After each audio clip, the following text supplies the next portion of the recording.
muchísimas gracias por vuestra presencia.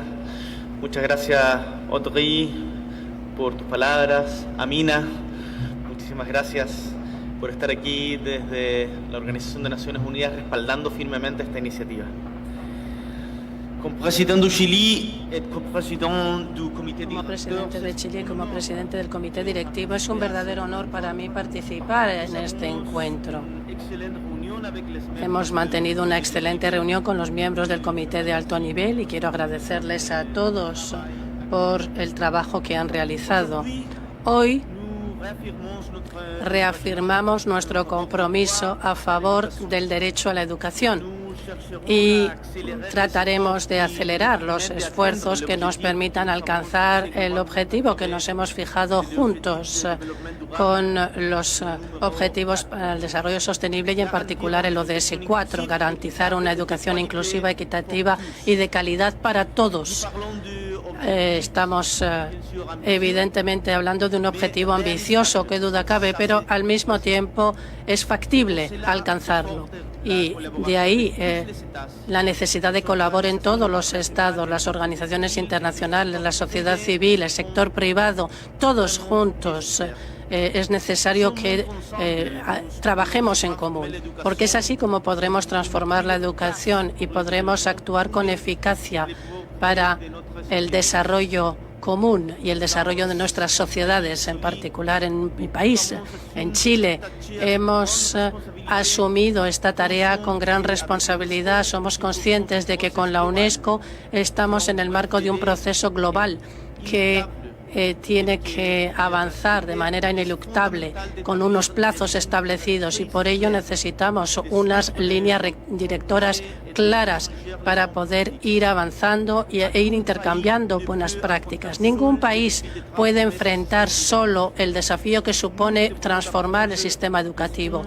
Hemos de aprender los unos de los otros. Hemos de poder compartir nuestros éxitos, pero también nuestros fracasos. Hoy tengo el honor de representar la voz de América Latina y el Caribe, desde un país del sur del mundo, que es Chile, pero sobre todo de una región con enormes desafíos de equidad educativa, formación docente y, como bien decían varios de ustedes en la reunión que acabamos de tener, que me parece particularmente importante, lo señaló el ministro de Educación de Brasil, de grupos históricamente marginados.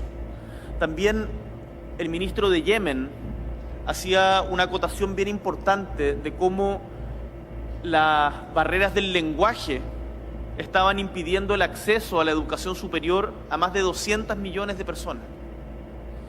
A esto se suma la urgencia de reactivar y recuperar y transformar la educación tras los profundos impactos aún percibibles de la pandemia. Y es que los años de confinamiento y reclusión impactaron profundamente nuestros sistemas educativos y a toda una generación que vio interrumpidas o entorpecidas sus trayectorias de aprendizaje y desarrollo. Seguro ustedes que han conversado con jóvenes que vivieron la pandemia conocen lo difícil que fue para ellos y para los profesores. No perdamos de vista aquello, el mantener el ciclo educativo durante la pandemia.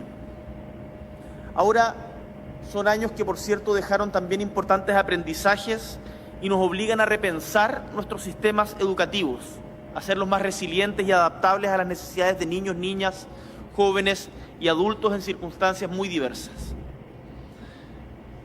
Y cabe también recordar que la pandemia nos volvió a hacer muy clara las consecuencias de la desigualdad, la importancia de la conectividad también como un derecho humano en el siglo XXI, y en donde los sectores más vulnerables tuvieron muchas más dificultades para aprender en las clases online, por ejemplo, producto del hacinamiento en sus casas. Qué difícil que era poder tener clases en una casa en una casa de 30 metros cuadrados, 40 metros cuadrados, en donde vivían 6 personas. Imagínense 2 niños en una casa de 40, 30 metros cuadrados tratando de aprender. Prácticamente imposible, tenemos que hacernos cargo de lo que significó esa realidad. Ahora, colectivamente, el 2022 establecimos compromisos importantes en la cumbre de transformación de la educación. Y la implementación y seguimiento de estos son fundamentales. Por ello, destaco el monitoreo que está llevando a cabo el comité directivo. La existencia de este comité, en gran medida se la debemos a la UNESCO. Otra felicitaciones por el tremendo trabajo que has hecho impulsando la importancia de esta instancia.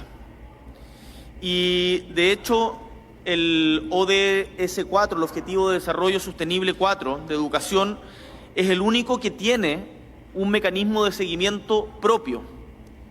Y eso debiera contagiar a los otros ODS. El trabajo de esta mañana nos ha permitido revisar los principales desafíos en curso y nos alegra ver que se están promoviendo políticas públicas educativas basadas en la evidencia. Identificamos desafíos importantes en el monitoreo y reporte de datos, así como en la movilización de recursos que permitan asegurar la sostenibilidad a nuestros sistemas educativos.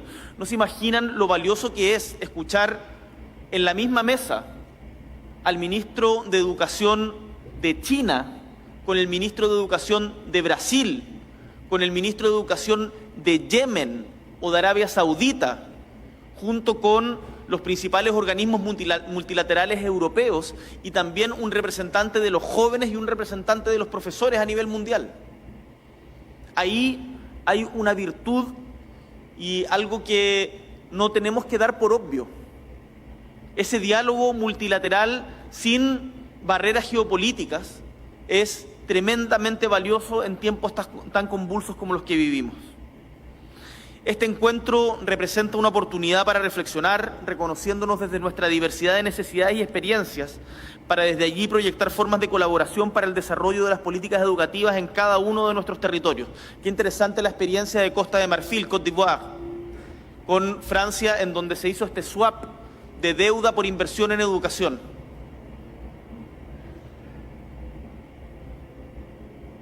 También, por cierto, experiencia de países que han transformado su educación en relativamente poco tiempo. Había una representante que no estaba en representación de Finlandia, pero que nos ayuda también desde la experiencia de su país, que ha tenido un exitoso proceso en materia educacional. Desde acá, desde esta tribuna, hago un llamado a levantar la educación como la base fundamental de los pilares que inspiran el actuar de las Naciones Unidas: el desarrollo, la paz, la seguridad y los derechos humanos. Qué importante es entender la educación como un espacio en donde podemos entendernos entre iguales. Desde mi perspectiva, liderando un gobierno de carácter progresista, hay ciertos espacios en la vida en común, ciertas esferas de la sociedad que no tienen que ser objeto de negocio. La salud, las pensiones, los cuidados y, por cierto, la educación.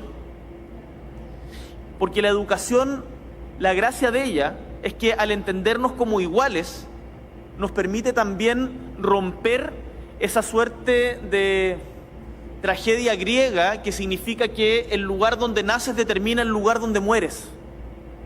Eso no tiene por qué ser así. Y depende justamente de las políticas públicas que desde nuestros países impulsemos en materia educativa. Quiero reiterar el compromiso de Chile y de toda América Latina y el Caribe para pasar del compromiso a la acción, tal como ratificamos en la Declaración de Santiago de este año. Traemos este mensaje con la mirada puesta en la reactivación, la recuperación y la transformación educativa, haciéndonos cargos de los cambios tecnológicos. Hoy día a muchos niños y niñas les aburre ir a la escuela, porque pareciera estar todo en Internet. Cuando yo estudié, que soy relativamente joven, no había Internet en los celulares.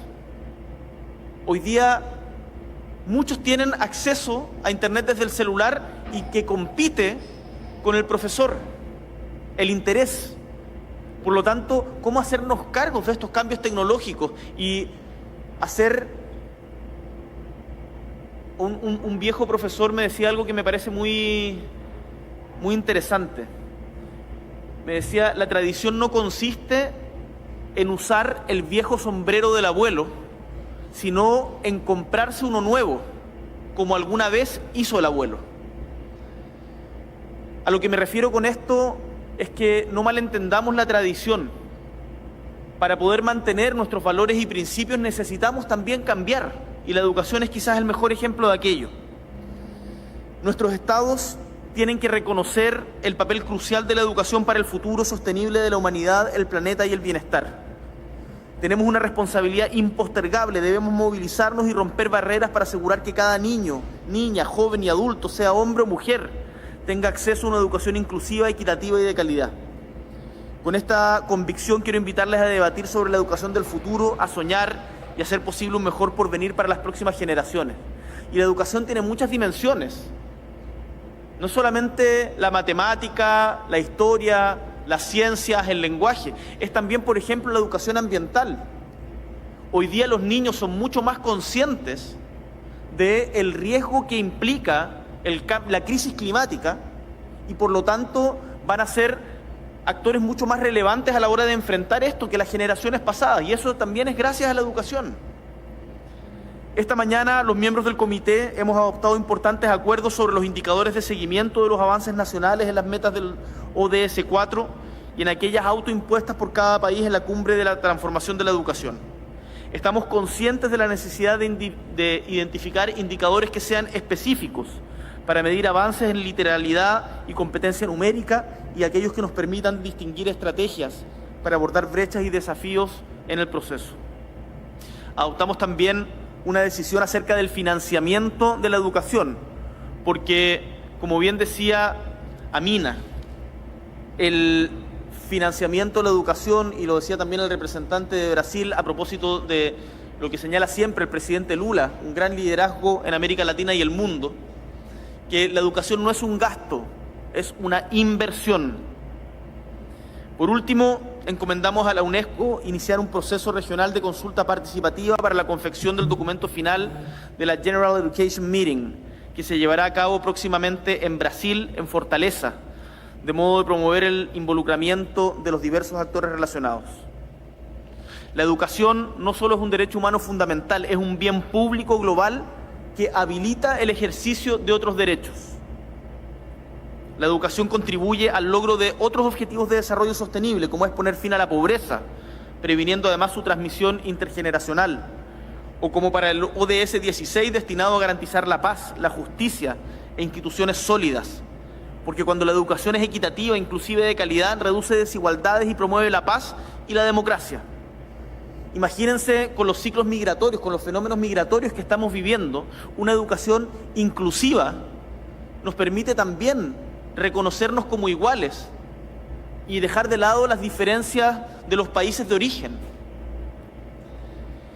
Otro tema crítico es, como decíamos antes, el financiamiento de la educación, que ha sido abordado en el marco de acción para la educación 2030 y la cumbre para la transformación educativa.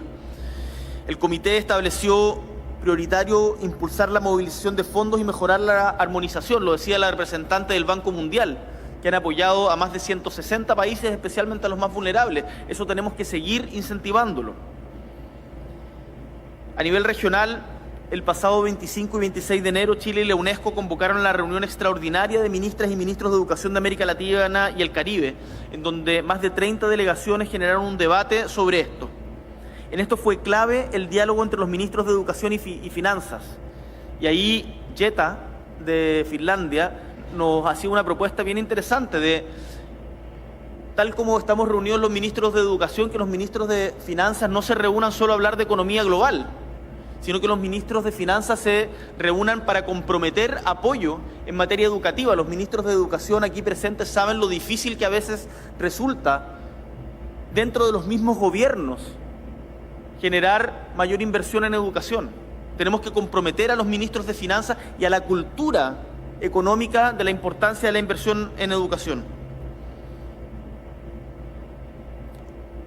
Un ejemplo, el 2022 en América Latina y el Caribe se cumplía al menos uno de los mínimos acordados con un gasto público en educación de al menos un 4% del PIB y de al menos un 15% del gasto público total. Sin embargo, cuando lo comparamos con economías más desarrolladas, todos los países de nuestra región evidencian un gasto por estudiante relativamente bajo. Estudios comparados nos demuestran que el 90% de las escuelas en América Latina y el Caribe podrían mejorar su nivel de eficiencia en un 17,3% en promedio, reasignando los insumos educativos. En este escenario resulta crucial poner atención a los mecanismos de distribución que compensen desigualdades de origen de los estudiantes, identificar y corregir ineficiencias administrativas, priorizar la asignación de recursos donde la evidencia muestra mayores retornos y desarrollar sistemas de información y gestión que incluyan el monitoreo del uso de estos recursos. Pero no todo es poner plata. Hay un momento en que cada peso tiene un rendimiento marginal menor. También tenemos que preocuparnos de las condiciones de trabajo de los profesores. Y esto es tremendamente importante porque en todo el mundo tenemos una tasa de deserción de profesores que se mantienen poco tiempo en el sistema educativo, producto de lo hostil que resulta o lo difícil que resulta poder el desafío de hacer clases. Ser profesor, profesora hoy día es quizás uno de los oficios más difíciles del mundo. Por eso tenemos que tener el compromiso de no retroceder en el financiamiento de la educación, pero además de dirigirlo mejor. ¿Cuál ha sido nuestra experiencia en Chile? El sistema educativo chileno considera un modelo de financiamiento de subvención a la demanda con el cual no estamos contentos. Ello implica que el financiamiento de los establecimientos públicos y subvencionados, es decir, aquellos que siendo privados reciben recursos públicos, se encuentra sujeto a la asistencia de los estudiantes. Este sistema ha permitido un aumento de la cobertura, cosa que es muy relevante, llegando a ser uno de los más altos de la región, pero tenemos desafíos pendientes, como son el seguir avanzando en calidad, inclusión y equidad social, porque además generalmente los lugares en donde menos asisten a la escuela los niños son los lugares rurales y los sectores más vulnerables. Tengo la convicción que una respuesta importante al desafío de la equidad se juega en el fortalecimiento de la educación pública, sin fines de lucro. Y desde la experiencia chilena hemos aprendido que hay establecimientos que por sus características requieren recibir aportes mayores, como los de aquellas zonas rurales o los que reciben estudiantes en contextos más vulnerables. Para fortalecer nuestra educación, estamos avanzando en un nuevo mecanismo de administración a través de los servicios locales de educación pública, que son instituciones que se dedican exclusivamente a la provisión de educación en un territorio, atendiendo a las necesidades de las comunidades locales, una institucionalidad que está en marcha y que, sin lugar a dudas, tenemos mucho que mejorar. Amigos y amigas, quisiera manifestarles una preocupación porque la educación no ha sido priorizada como un eje en nuestro pacto hacia el futuro.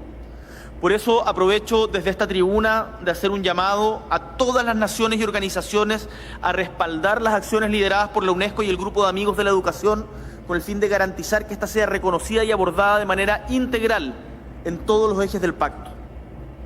Es crucial apoyar el evento que el secretario general de la ONU está promoviendo en el marco de las reuniones del Foro Político de Alto Nivel HLPF. Debemos hacer un llamado acerca de la necesidad de inversión y del uso de los recursos en educación, así como reconocer su papel en la prevención y la construcción de la paz. Tenemos que democratizar el acceso a la tecnología e innovación, así como promover la alfabetización digital para todos, y debemos hacerlo junto a la participación de los jóvenes y las futuras generaciones porque su voz importa y merece un espacio. Promovamos también la creación de centros de estudiantes, de organizaciones de jóvenes. Fortalezcamos la sociedad civil. Las sociedades cohesionadas son también sociedades más justas y más seguras. Y aquí permítanme decirles algo que me parece tremendamente importante. En muchos de nuestros países uno de los principales desafíos que tenemos es la delincuencia. Y muchas veces para combatir la delincuencia los países adoptan medidas en torno a aumentar las penas, a fortalecer a las policías, a mejorar la eficacia en la persecución del delito, cosas que son, sin lugar a dudas, muy importantes. Pero si a la vez, a la par, no fortalecemos la educación, la cultura, el deporte, estamos con una pata coja.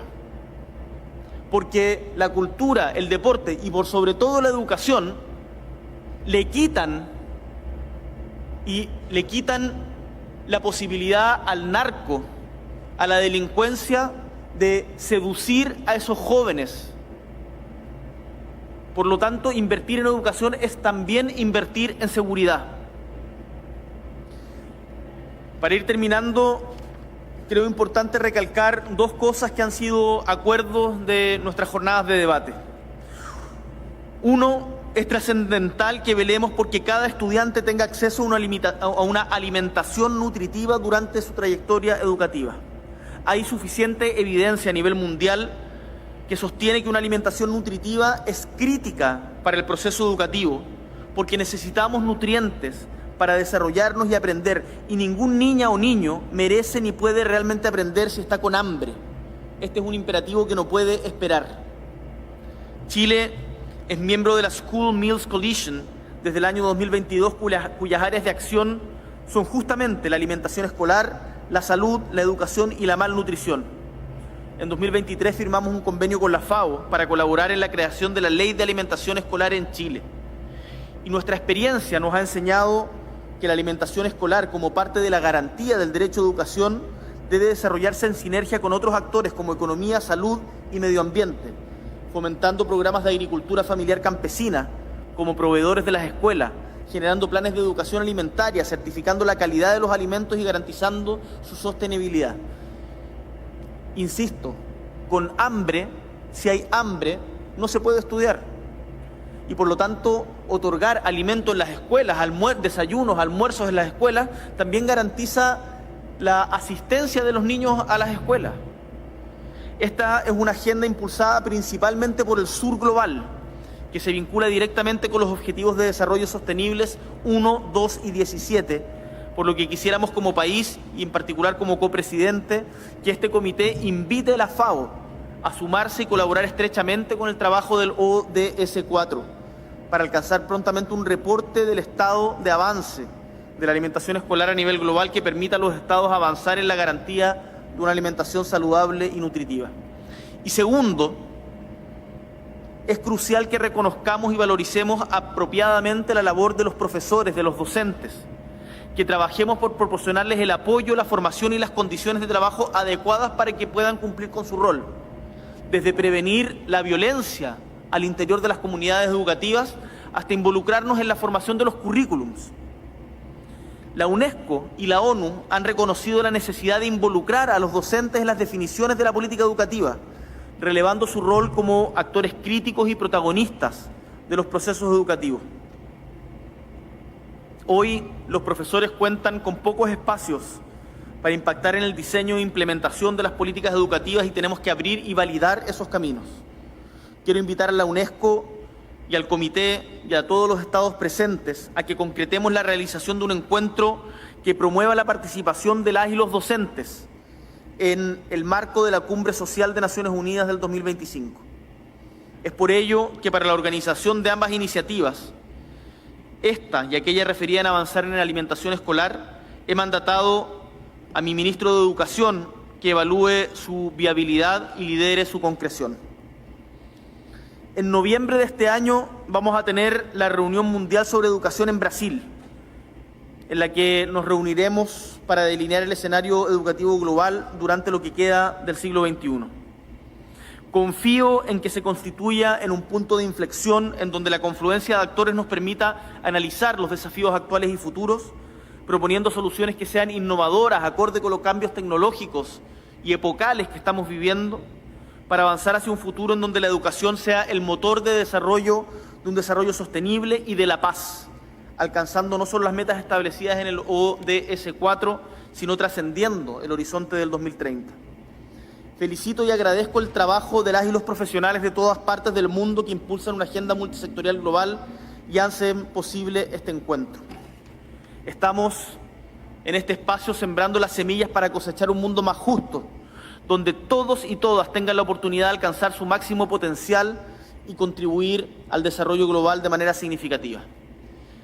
Antes de terminar, me siento en la obligación, en una tribuna multilateral, de hacer una mención a los niños que están sufriendo hoy día en Ucrania.